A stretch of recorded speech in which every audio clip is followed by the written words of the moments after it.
per això que li deman si el govern està treballant en la fixació, en l'adopció d'un protocol òptim de quin control de salut s'hauria de fer a totes aquelles persones que accedeixen a les Illes Balears a través dels seus ports i aeroports.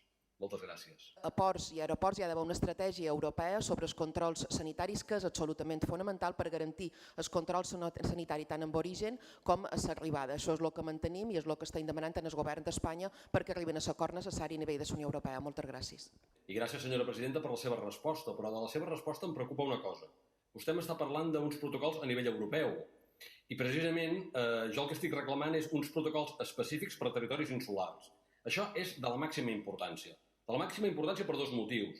Primer, per donar tranquil·litat als ciutadans de les Illes Balears, pel simple fet evident que som territoris ja naturalment confinats i, per tant, un rebrot podria tenir conseqüències molt greus i molt desastroses. Però després també per un motiu de donar garanties de seguretat i de tranquil·litat a tots aquells que ens visiten, tenint en compte la importància, evidentment, com a destí turístic de qualitat que volem ser, de donar aquestes tranquil·litats.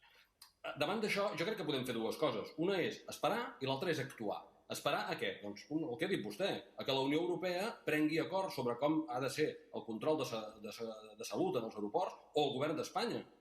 I quan es prenguin aquestes decisions serà massa tard per nosaltres.